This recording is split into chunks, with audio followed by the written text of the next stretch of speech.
बेटी का ससुराल। पल्लवी की शादी एक बड़े घराने में हुई थी, जहां वो वहां के सारे संस्कारों का पालन करती। देख बहू, कढ़ी बनाने के लिए पहले नहा ले, फिर पीले रंग की साड़ी पहन कर आना, तभी किचन में घुसना ये नियम है यहाँ का।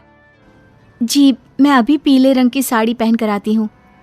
पल्लवी कमरे में आती है, तभी उसकी भाभी का फोन आ जाता है। और क्या हाल है पल्लवी? क्या हो रहा है ससुराल में? कैसे हैं वो लोग? कैसे? अरे भाभी, कढ़ी बनाने गई तो सास ने बोल दिया, जा नहाकर पीले रंग की साड़ी पहन कर आ, यहाँ पीले रंग की साड़ी में कढ़ी बनाई जाती है। ये क्या नियम हुआ? ऐसे में पालक पनीर बनाना हुआ तो क्या हरे रंग की साड़ी पहननी होगी? पल्लवी और उसकी भाभी हंसी रहे होते हैं कि ननद आ जाती है। पल्लवी, तुम यहाँ फोन पर हंस हंस कर बातें कर रही हो, टाइम पास कर रही हो। वहाँ मेरी माँ। पल्लवी डर जाती है कि सास को कुछ हो तो नहीं गया। पल्लवी जोर से सीरियल के अंदाज में चिल्लाती है, नहीं नहीं नहीं, ये सुनने से पहले मैं बहरी क्यों नहीं हो गई? क्या हो गया सासू माँ को? अरे अभी तो ठीक ठाक किचन में छोड़ा था, और इतनी जल्दी। अभी तो मैंने सास का कोई सुख भी नहीं लिया था, ना ही उनकी सेवा की। हे भगवान, तो इतना निष्ठुर कैसे हो सकता है? अरे माँ को। हाँ बोलो ना, क्या हुआ माँ को? लोग क्या कहेंगे कि बहू के पैर पड़े नहीं कि माँ। चुप, बिल्कुल चुप, और मेरी बात कान खोल कर सुन। माँ किचन में है और बेसन घोल रही है कढ़ी के लिए। अरे जब माँ को ही कढ़ी बनानी थी तो तुझे घर क्यों लेकर आती? सारी जिंदगी क्या वो किचन में ही रहेगी?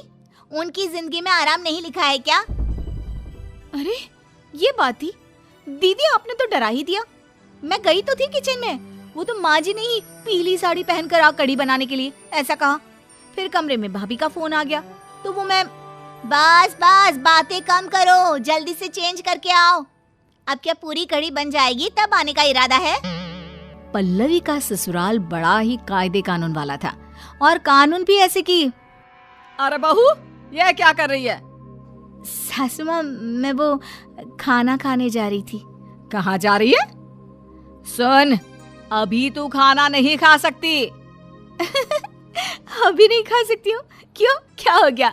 अरे भूख लगी है तो खाना खाऊंगी ना माँ जी। हाँ, लेकिन 4 बजे से पहले नहीं। पति की थाली में ही पत्नी खाना खाती है। पहले साहिल आ जाए, वो खाना खा ले, फिर ही तू खा सकती है। हे भगवान, ये क्या बात होती है? थालियां तो इतनी सारी है घर में। लेकिन पति तो एक ही है ना भाभी। बीवी पति की थाली में ही खाना खाए, इस घर में रिवाज है। हे भगवान, क्या करूं? कहाँ शादी हो गई? यहाँ जिंदगी कम जीते हैं, कानून ज्यादा चलते हैं। एक दिन, माँ जी, आज मेरी माँ और मेरा भाई आ रहे हैं। उन लोगों को मुझसे मिलने का बड़ा मन था। हाँ हाँ, तो आ जाए, मिल ले। किसने मना किया है? लेकिन पता है ना बेटी के ससुराल कैसे जाया जाता है? पता है ना? हाँ हाँ, सीधा तो रास्ता है मेरे मायके से, ना कोई मोड़ ना रेड लाइट। जो मेरा भाई बाइक का एक्सीलेटर दबाता है, सीधा दरवाजे में ही छोड़ता है। भाभी, क्यों बच्चे जैसी बात कर रही हो? माँ का मतलब है भाभी के मायके से जब भी कभी भी कैसे भी ससुराल की ओर आए तो पूरे घर के कपड़े, मिठाई, फल फूल लेकर आए, समझी? पल्लवी सोचने लगती है कि इतने में तो पापा की आधी सैलरी उठ जाएगी। वो माँ को फोन करके आने से मना कर देती है शाम को। अरे क्या बात है बहू, तेरी माँ नहीं आई? तू तो बोल रही थी कि उन लोगों को तेरी बहुत याद आ रही है। वही तो भाभी, मैंने तो अच्छी सी क्लिप और सैंडल भी खरीद लिए थे कि आपके मायके से जो सूट आएगा वही कल पहनूंगी। वो क्या है ना, माँ बोल रही थी कि उनको कोई काम आ गया तो वो फिर कभी आएंगे। पल्लवी ससुराल वालों से काफी परेशान रहती है। वो अपनी सहेली को इसके इलाज के लिए फोन करती है। अरे यार, मेरा ससुराल तो अनोखा ही है, ऐसे ऐसे नियम की क्या बोलूं। अब कल 1 घंटे के लिए भाई और माँ को आना था मिलने, इन लोगों ने तो 10,000 का खर्चा बता दिया। तू भी ना इतनी सी बात में परेशान है, मेरे घर में भी ऐसा ही था, लेकिन फिर मैंने अपने पति से बात की, अब तो सारा वही देखते हैं, मैं तो मासूम बन जाती हूँ। हाँ ये ठीक बोल रही है, तो रुक आने दे इनको, शाम को ही बात करती हूँ। शाम को पति के साथ जब पल्लवी कमरे में अकेली होती है, सुनिए ये क्या बात होती है, आपका घर घर कम सुप्रीम कोर्ट ज्यादा लगता है। इतने नियम कानून तो किसी कंपनी के नहीं होते जितने आप लोगों के घर के हैं। अरे क्या बात हो गई, क्यों भड़की हुई है? कल माँ आ रही थी और फिर पल्लवी पति को सारी बात बता देती है। अब आप ही बताएं, ऐसा होता है क्या कहीं? देखो पल्लवी, मैं क्या बोलूं, इकलौता बेटा हूं तो माँ मुझसे ही सारे अरमान निकालने की कोशिश करती हैं। अरे उनके अरमान में हम लोगों का कबाड़ा बन रहा है ना, आप बात क्यों नहीं करते माँ जी से? नहीं पल्लवी, मैं बात नहीं करूंगा, लेकिन हाँ ये वादा करता हूँ कि तुम कोई भी तरीका या उपाय निकालोगे तो उसमें साथ जरूर दूंगा। पल्लवी क्या करती, अगले रोज सहेली का फोन आता है। हो गई क्या प्रॉब्लम सॉल्व? नहीं लेकिन जल्दी हो जाएगी।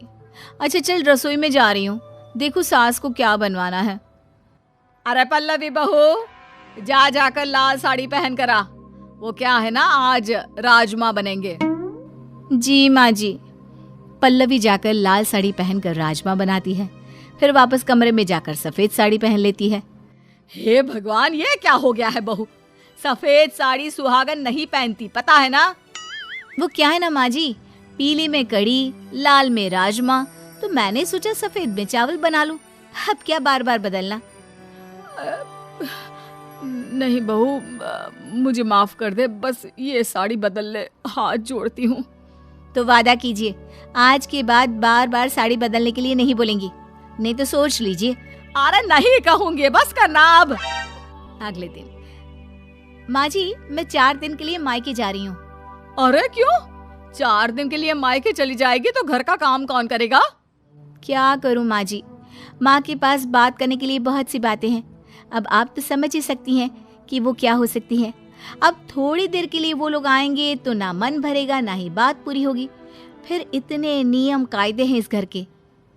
समझ रही हैं ना, पापा की छोटी सी सरकारी नौकरी ही तो है माँ जी, तो आपके कायदे का पालन कैसे कर पाएंगे।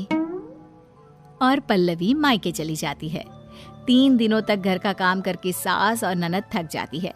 फिर ननद का फोन पल्लवी के पास आता है। भाभी, वो माँ कह रही थी कि आप अपनी माँ को लेकर यहीं आ जाओ, और हाँ वो जो फल फूल मिठाई और कपड़े वाला कानून था ना, उसे भूल ही जाओ, बस आप जल्दी से आ जाओ। देखा कैसे बेटी का ससुराल खुशहाल हो जाता है।